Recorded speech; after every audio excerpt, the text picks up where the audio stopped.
আসসালামু আলাইকুম আরহামতুল্লাহি ওয়া বিসমিল্লাহির রহমানির রহিম। হাদিস নাম্বার 121।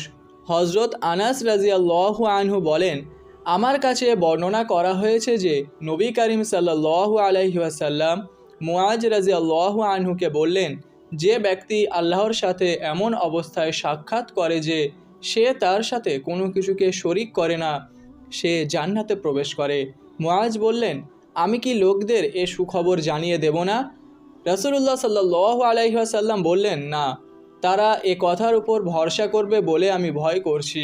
মাসালা জানতে লজ্জা না করা। হাদিস নাম্বার 122। হজরত উম্মে সালামা রাজিয়াল্লাহু আনহা বর্ণনা করেন, রাসূলুল্লাহ সাল্লাল্লাহু আলাইহি ওয়াসাল্লামের খেদমতে উম্মে সুলাইম রাজিয়াল্লাহু আনহা এসে বললেন, হে আল্লাহর রাসূল, আল্লাহ সত্য কথা বলতে লজ্জাবোধ করেন না।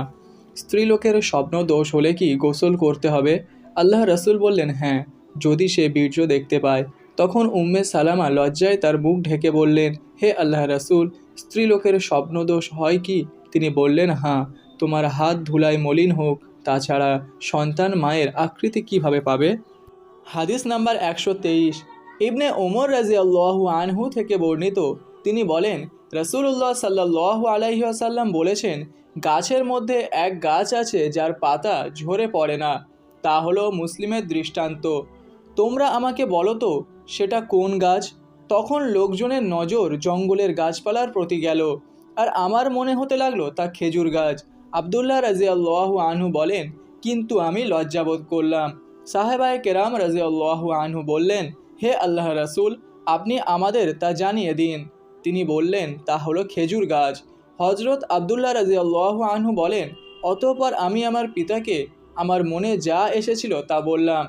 তিনি বললেন, তুমি তখন তা বলে দিলে অনেক জিনিস লাভ করার চেয়ে আমি বেশি আনন্দিত হতাম।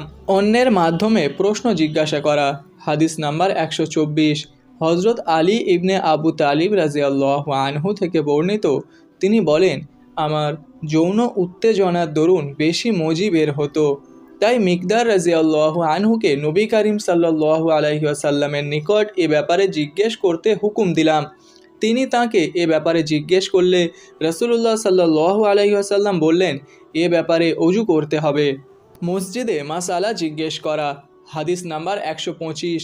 হজরত আবদুল্লাহ ইবনে ওমর রাজিয়াল্লাহু আনহু থেকে বর্ণিত, এক ব্যক্তি মসজিদে দাঁড়িয়ে জিজ্ঞেস করল, হে আল্লাহ রাসূল, হজের জন্য কোন স্থান থেকে ইহরাম বাঁধতে আপনি আমাদেরকে আদেশ করেন? রাসূলুল্লাহ সাল্লাল্লাহু আলাইহি ওয়াসাল্লাম বললেন, মদিনাবাসী জুল হুলাইফা থেকে, সিরিয়াবাসী জুহুফা থেকে এবং নজদবাসী করণ থেকে ইহরাম বাঁধবে। ইবনে উমর বলেন, সাহাবীগণ বলে থাকেন যে রাসূলুল্লাহ সাল্লাল্লাহু আলাইহি ওয়াসাল্লাম বলেছেন যে ইয়ামানবাসী ইয়ালামলাম থেকে ইহরাম বাঁধবে। ইবনে উমর রাজিয়াল্লাহু আনহু বলেন, কিন্তু এ কথা আমি রাসূলুল্লাহ সাল্লাল্লাহু আলাইহি ওয়াসাল্লাম থেকে বুঝে নিইনি। প্রশ্নের চেয়ে বেশি উত্তর দেওয়া। হাদিস নাম্বার 126। হজরত আবদুল্লাহ ইবনে ওমর রাজিয়াল্লাহু আনহু নবী করিম সাল্লাল্লাহু আলাইহি ওয়াসাল্লাম থেকে বর্ণনা করেছেন যে এক ব্যক্তি তাকে রাসূলুল্লাহ সাল্লাল্লাহু আলাইহি ওয়াসাল্লামকে জিজ্ঞেস করল, মুহরিম ব্যক্তি কি পরিধান করবে? তিনি বললেন, সে কুর্তা, পাগড়ি পায়জামা, টুপি বিশিষ্ট লম্বা জামা ও অরস বা জাফরান রঙের কাপড় পরিধান করবে না। আর যদি মুহরিম ব্যক্তি জুতা না পায় তবে চামড়ার মোজা পরবে এবং তা এমনভাবে কেটে নিবে যেন তা পায়ের পিঠের উঁচু হাড়ের নিচে থাকে। অজুর বর্ণনা। পবিত্রতা ব্যতীত নামাজ হয় না। হাদিস নাম্বার 127। হজরত আবু হুরায়রা রাজিয়াল্লাহু আনহু থেকে বর্ণিত, তিনি বলেন, রাসূলুল্লাহ সাল্লাল্লাহু আলাইহি ওয়াসাল্লাম বলেছেন, যে ব্যক্তির হদস হয় তার নামাজ কবুল হবে না যতক্ষণ না সে অজু করে। হাজরা মাউতের এক লোক বলল, হে আবু হুরায়রা, হদস কি? তিনি বললেন, সশব্দে বা নিঃশব্দে বায়ু নিঃসরণ। অজুর ফজিলত। হাদিস নাম্বার 128। হজরত আবু হুরায়রা রাজিয়াল্লাহু আনহু থেকে বর্ণিত, তিনি বলেন, আমি রাসূলুল্লাহ সাল্লাল্লাহু আলাইহি ওয়াসাল্লামকে বলতে শুনেছি, আমার উম্মতকে কিয়ামতের দিন তাদের অজুর নিদর্শন স্বরূপ গুররাম মুহাজ্জালিন বলে ডাকা হবে। কাজেই তোমাদের যার যার পক্ষে সম্ভব হয় সে যেন তার জ্যোতি বিস্তৃত করে নেয়। সন্দেহের কারণে অজু ভঙ্গ হয় না। হাদিস নাম্বার 129। আবদুল্লাহ ইবনে ইয়াজিদ আনসারি রাজিয়াল্লাহু আনহু থেকে বর্ণিত, তিনি বলেন, একবার রাসূলুল্লাহ সাল্লাল্লাহু আলাইহি ওয়াসাল্লামকে এক ব্যক্তির সম্পর্কে বলা হলো। তার মনে হয়েছিল নামাজের মধ্যে কিছু একটা হয়ে গেছে। তিনি বললেন, সে যেন নামাজ ভঙ্গ না করে যতক্ষণ না শব্দ শুনে অথবা গন্ধ পায়। হালকা অজু করা। হাদিস নাম্বার 130। হজরত ইবনে আব্বাস রাজিয়াল্লাহু আনহু থেকে বর্ণিত, একদা নবী করিম সাল্লাল্লাহু আলাইহি ওয়াসাল্লাম নিদ্রা গেলেন। এমনকি নিদ্রাবস্থায় তিনি নাক ডাকলেন, তারপর নামাজ পড়লেন, কিন্তু অজু করলেন না। ইবনে আব্বাস কখনো কখনো বলতেন, নবী করিম সাল্লাল্লাহু আলাইহি ওয়াসাল্লাম শয়ন করলেন, এমনকি নাক ডাকলেন, তারপর উঠে নামাজ পড়লেন। অতঃপর ইবনে আব্বাস থেকে পুনর্বার বলেছেন, আমি একদা আমার খালা মাইমুনার ঘরে শয়ন করলাম।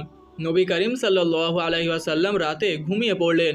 তিনি রাতের কোনো এক সময় ঘুম থেকে উঠে ঝুলন্ত মস্ক থেকে পানি নিয়ে হালকা অজু করলেন এবং নামাজ পড়তে দাঁড়ালেন। তারপর আমি তার মতো অজু করে তার বাঁ পাশে নামাজ পড়তে দাঁড়ালাম। সুফিয়ান এ হাদিসের জৈনক বর্ণনাকারী মাঝে মাঝে বলতেন, বাঁ দিকে মিসাল। তিনি সাল্লাল্লাহু আলাইহি ওয়াসাল্লাম আমাকে ধরে ডান দিকে দাঁড় করে দিলেন। তারপর তিনি যতক্ষণ আল্লাহর ইচ্ছা নামাজ পড়লেন, অতঃপর শুয়ে ঘুমিয়ে পড়লেন, এমনকি নাক ডাকলেন।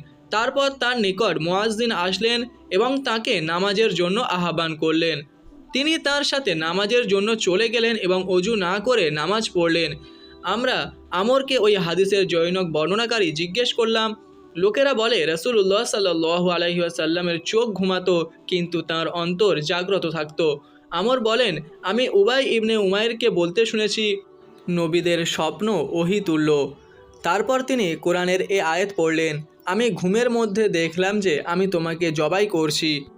আল্লাহু আকবার।